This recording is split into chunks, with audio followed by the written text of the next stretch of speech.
Hello, everybody. Welcome to Corvus Twig's Bird of the Day. Who am I? I'm Corvus Twig. I am an American crow, and I am an enthusiast of birds. Much like many of you humans are anthropologists, well, as a crow, I am an ornithologist. And I feel like you humans don't know enough about birds. And so, I'm taking it upon myself to teach you all about birds. And we're going to have a really good fun time here. I've got a whole load of videos that you can watch all about different kinds of birds. And so, that's what I'm going to do. But today, I'm going to give you a little bit of general information about all birds. You know? Because, hey, this is our first one. There's so many birds out there, but there's a lot of commonalities between them. First off, what are birds? Well, birds are members of the, first off, we're going to start off with a little taxonomy. Taxonomy is broken down into phylum, class, order, genus, species. Wait, family, genus, species. PCOFDS. Yes. Easy way to remember the order is with the mnemonic device, please come over for gay sex. There you go. Easy to remember.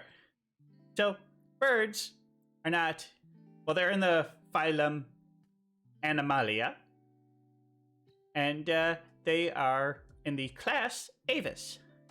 They are typically defined as bipedal creatures with feathers that lay eggs and have beaks. And, the way that we define animals taxonomically has a lot to do with genetics. So all birds do have a genetic amount in common. But, those things of beak, feathers, two legs, wings, that's going to be typical across the entire bird kingdom. Now, how they use each of those body parts and what those body parts are shaped like, huge bit of variety. Variety? Well, okay, so this just ought to have it wrong. It should say class Aves. Aves is the class, not the phylum. Phylum is Animalia. But now, the most common order of birds you're going to see is passiforms. Over half of all birds are falciforms. So, what's a passiform? And, they're basically small perching birds. They got round little bodies, heads that, little red heads on top of them, and then longer legs that are designed for grasping onto branches and stuff like that. And, as far as I'm concerned, all birds are passiforms, except for the ones that aren't. So, deep within that is the family of Corvids. And Corvids is what I'm a part of. The Corvids are a big family of birds that includes ravens, rooks, magpies, jays, crows, jackdaws, tree pies, choughs, and nutcrackers. So if you see any of that kind of bird and you're able to identify it, well, you know that that's a corvid. Corvids are the largest of all passiforms and the most intelligent of all passiforms, and debatably the most intelligent of all birds, and debatably the most intelligent animal on the planet. Because frankly, I ain't seen corvids fuck up the planet as bad as y'all humans have. Yeah, I think we're smarter. Yeah, I do. So, what's today's bird of the day? Well, obviously, there's only one thing it could be. Me, the American crow. Because of course my first bird of the day is going to be the American crow. I mean, how could it be anything different? How could it be anything different? Because the American crow is the best bird. And we gotta start with the best bird, right? Of course we do. So here's some basic information about them. Well, in the wild, they're usually going to live about 7 to 8 years, and up to 30 in captivity. And that's something that you're going to see it's pretty typical across all of birds is that birds that do live in captivity tend to live a lot longer, because it turns out that birds that live in the wild don't die of old age very often. The world's a dangerous place out there for birds. There's things like cats and bigger birds and windshields and that other asshole bird that's in the window that I try to fly at full speed and then we can. I'm just kidding. Windows, yeah, windows. Hungry humans. Oh yes, and hungry humans. Thank you. Yes. Yeah. Number one killer of birds, unfortunately, is loss of habitat and being killed by humans. Humans are really the biggest bird killers out there. But anyway, as far as a crow goes, they're about 16 to 20 inches long, 33 to 39 inch wingspan, and they're going to weigh about 11 to 22 ounces. One thing about crows is that the males and the females are pretty much the same. You gotta pretty much get real close up and inspect their naughty bits to figure out if one's a male or a female. Not really any difference in size, no difference in plumage color.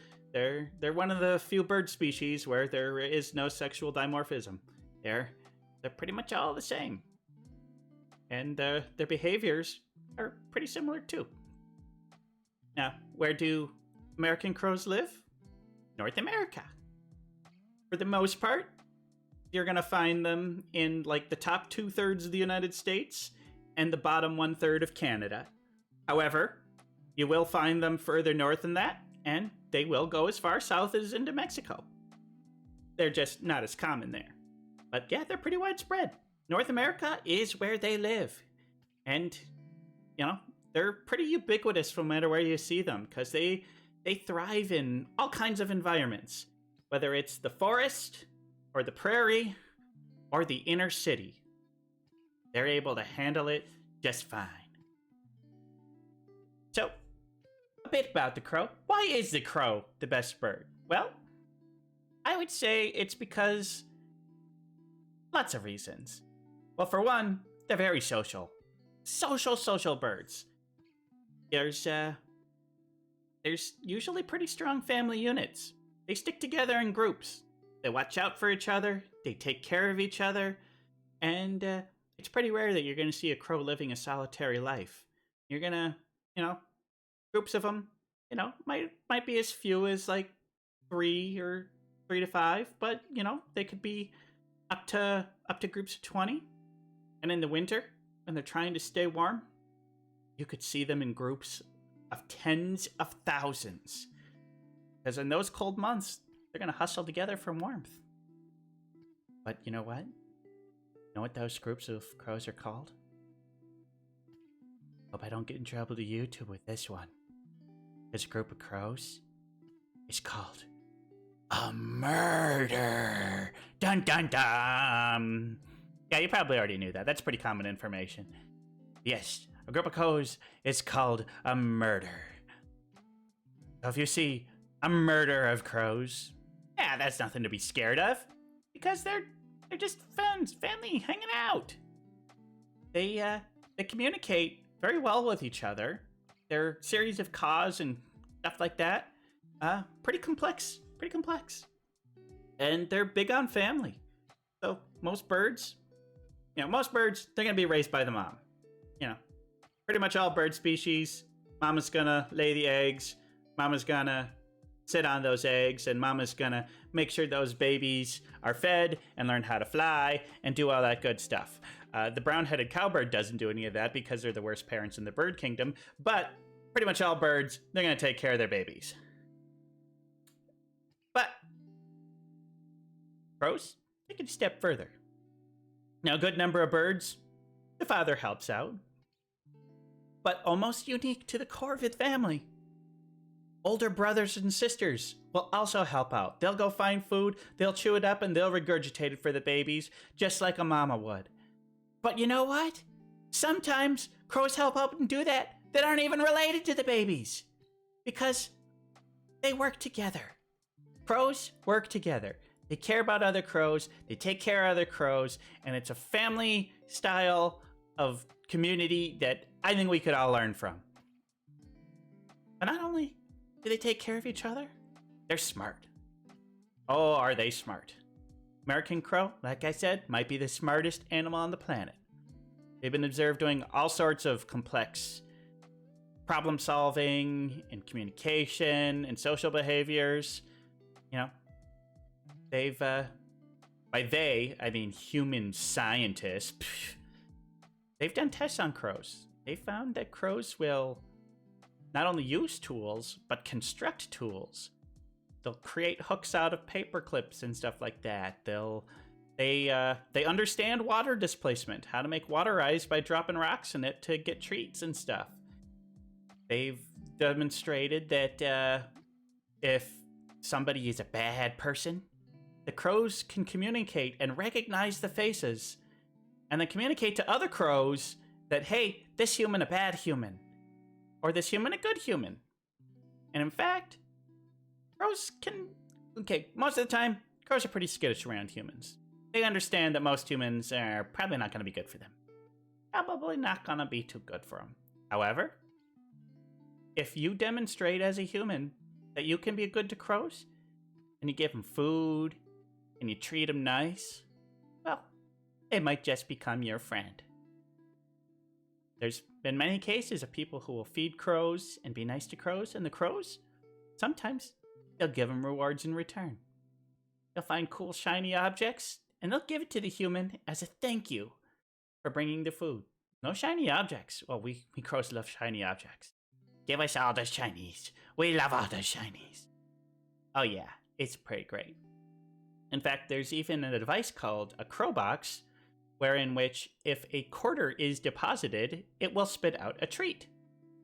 And it's a way to make money, because crows will seek out discarded quarters on the ground and will bring it to the crow box in order to get a treat. Pretty clever, I think. But yeah, crows, like I said, no matter where they are, they're good. They can eat a whole lot of things. I mean, they can eat basically anything. The best things for them are, you know, like in the wild, they're going to be eating wild berries and nuts and insects. You know, occasionally they'll eat small rodents and stuff like that. But, you know, in an urban environment, they'll eat whatever they can get their hands on. You know, watch your Taco Bell. Crow might steal your Taco Bell. Might steal your burger. Might steal your French fries. I have to say, though, just because crows can eat anything, if you want to feed crows, don't feed them just about anything. The big thing is, don't give them anything that's got a bunch of salt and sugar in it. Yeah, they can eat it, but it's not good for them. It really isn't. If you want to feed crows, you know, unsalted nuts are very good. Unsweetened, unsalted berries are pretty good. And believe it or not, cat food. Cat food is very healthy for crows. So there's some good options to feed the crows with. And I do suggest you feed the crows, because crows, well, I mean, come on. Who doesn't want a crow friend? But I tell you what, if you're watching this video right now, and you throw me a like, and then you subscribe, and you like the rest of my videos, well, now you've got a crow friend. Those are my shiny objects. Give me those. And I really appreciate it. And do you like this bird of the day? You want to see it live? Do you want to comment on it live? Well, then you just head over to twitch.tv/CorvisTwig, link in the description below, and you can watch me stream live on Twitch. Oh, it's great. It's great. It's not only am I going to tell you about a bird of the day every time I stream, I'm going to play all sorts of great fun video games, and I might do some drawing, or, you know, whatever. Kind of a variety streamer, and it's going to be a lot of fun. So, my thoughts? Well, obviously, best bird. You know, A+ bird. S+ bird. You know, top tier. There is no better bird. Every other bird I do from here on out will be worse than... I mean, now you may be thinking, okay, come on. Best bird, really? Well, okay, fine. I'm biased. Admittedly, I'm a little biased. But I do really love the American crow. And I hope you do too. But that's it for this video. Thanks for watching, and we'll see you around my channel more. Thank you!